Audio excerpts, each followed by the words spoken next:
রাজ্যের মুখ্যমন্ত্রী তিনি অনেক ক্ষমতাবান। তিনি নিজেই বলেছেন আমি শক্তিশালী মুখ্যমন্ত্রী। ভারতবর্ষের অন্যান্য রাজ্যেও বিজেপির মুখ্যমন্ত্রী আছে, তা তেনারা কেউ এরকম বড়াই করে না। তিনি 2 মাস যেতে না যেতেই নিজেকে অনেক শক্তিশালী মানুষ ভাবছেন। আর যাকে দুর্বল আখ্যা দিচ্ছেন মমতা ব্যানার্জি, সেই দুর্বল মুখ্যমন্ত্রীর দ্বারা 4.5 বছর মিটিং মিছিল করতে পারেন, কোর্টে যেতে হয়েছে মিটিং মিছিলের পারমিশন করা।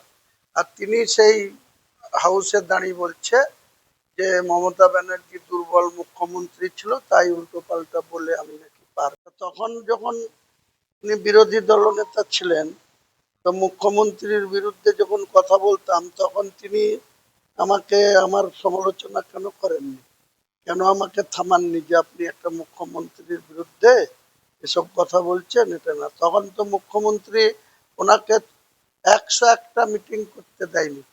101টা মিটিং করেছেন তাই হাইকোর্টের পারমিশন নিয়ে।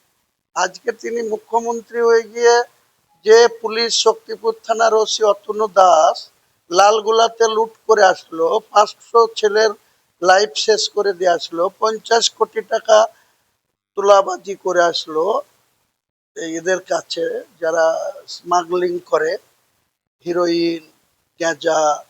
মুর্শিদাবাদ পুলিশের লক্ষ্য হচ্ছে যে বর্ডার এলাকায় কোনো হিরোইন পাচার হবে না, ফেন্সিডিল পাচার হবে না, উবাবা ট্যাবলেট পাচার হবে না, কোনো কিছু হবে না।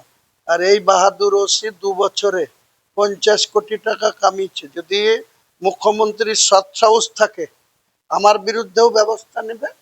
আর পাশাপাশি তার এই ওসি শক্তিপুরের ওসি অতনু দাস, সে 2 বছর লালগোলাতে কত টাকা মানুষের রক্ত চুষে খেয়ে এসছে।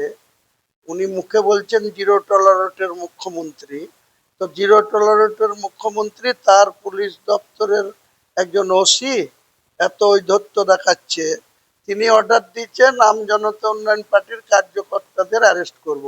ভোরবেলায় আনিসুর রহমান, তার বাড়ি আমার ওখানে, আমার বাড়ি থেকে 1 কিলোমিটার দূরে, সে শ্বশুর বাড়ি বহরমপুর তালবাগানে, এখানে ছোট ছোট ব্যবসা করে, খাতা পেন এসব বিক্রি করে, বই। তো তার বাড়িতে গিয়ে ধরে তাকে বাহাদুরি মার, ওই মার, তারপরে বলছে তোর বাপ হুমায়ুন কবিরকে ডাক। এই তো আজকে জিরো টলারেটের মুখ্যমন্ত্রীর মানে আমরা নমুনা পাচ্ছি। চিরদিন সমান नहीं যায় কারো। আমার কোনো স্ট্যান্ড পয়েন্ট নেই, আমি গ্রেপ্তার হলেও গ্রেপ্তার হব। যদি পুলিশ গ্রেপ্তার করে, মুখ্যমন্ত্রী যেভাবে হুঙ্কার দিয়েছে যদি গ্রেপ্তার করে, তা কার সাধ্য আছে আমাকে আটকাই? আমি গ্রেপ্তার হব। যদি জুডিশিয়াল আমাকে জামিন দেয়, জামিনে বেরাবো, না দিলে যতদিন রাখবে থাকবো জেলে। কি অসুবিধা? না, কিছু করিনি। সময় আসলেই দেখতে পাবেন আমাদের উপরে যেভাবে জুলুম করছে, যেভাবে যে তৃণমূলের বিরুদ্ধে এতদিন তার মূল বক্তব্য ছিল, মুর্শিদাবাদের ক্ষেত্রে সেই তৃণমূলের গুন্ডা, তৃণমূলের বিজেপির বিরুদ্ধে যাকে ভোট দিয়ে যে আবু তাহেরকে এমপি করেছিল, ইউসুফ পাঠানকে এমপি করেছিল মুর্শিদাবাদের মানুষ, খলিলুর রহমানকে এমপি করেছিল, তারা এনডিএর হাত শক্তিশালী করতে তারা নরেন্দ্র মোদীজির হাত ধরেছে।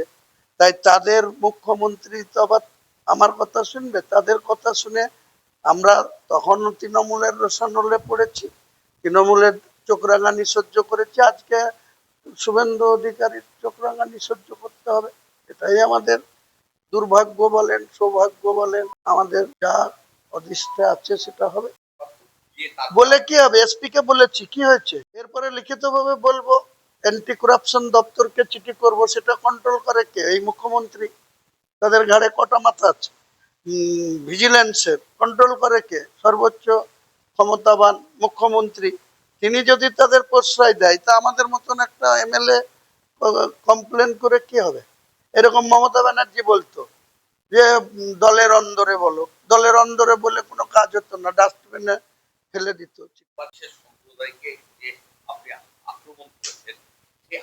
বিশেষ সম্প্রদায়কে কাউকে আক্রমণ করা হয়নি, আক্রমণ করা হয়েছে বিজেপিকে।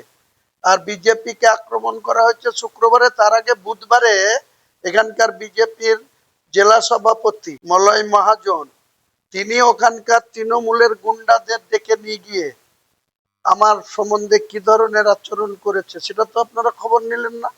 মুখ্যমন্ত্রীও তো জিরো টলারেটের মুখ্যমন্ত্রী, তিনি তো সেটার ব্যাপারে বললেন না। কাজে বিজেপি দল হলে 7 খুন মাপ, আর আমরা কিছু বললেই সেটার বিরুদ্ধে পুলিশি ব্যবস্থা। মানুষ দেখছে, মানুষ বিচার করবে। ছেলেকে তো প্রার্থী আমি ডিক্লেয়ার করে দিচ্ছি, উনি এখনো নন্দীগ্রামে কাকে দাঁড় করাবেন ওনার পার্টি এখনো ডিক্লেয়ার করেনি। রেজিনগরেও কাকে দাঁড় করাবেন এখনো ডিক্লেয়ার করেনি। অনেক নাম শুনেছি যে 27 জন অ্যাপ্লিকেশন করেছে রেজিনগর বিধানসভায় বিজেপির প্রার্থী হওয়ার জন্য। তার ভিতরে আগে পিছু আছে, দৌড়ে আছে, কাকে দেবে তারা জানে। আমি উনি হিন্দু হিন্দু করলে, উনি হিন্দুদের এমএলএ, আমি সনাতনীদের এমএলএ, শটান গিয়ে ওই কৃষ্ণনগরের মায়াপুরের ইস্কনে গিয়ে শটান শ্রীপুরে গরুকে পুজো করলে সেটা ধর্মনিরপেক্ষ হয়।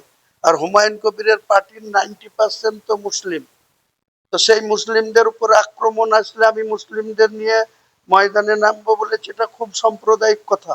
আর উনি যখন বলেছিলেন, উনি যখন বারবার বলেন, এখনো তিনি হিন্দুদের যে ওসি এত দুর্নীতিগ্রস্ত, তাকে এতটা মদত দিচ্ছেন, এতটা শক্তি যোগাচ্ছেন, সেটা খুব নিরপেক্ষ দৃষ্টিভঙ্গি। কিন্তু মুর্শিদাবাদের তৃণমূল কিছু হয়েছে?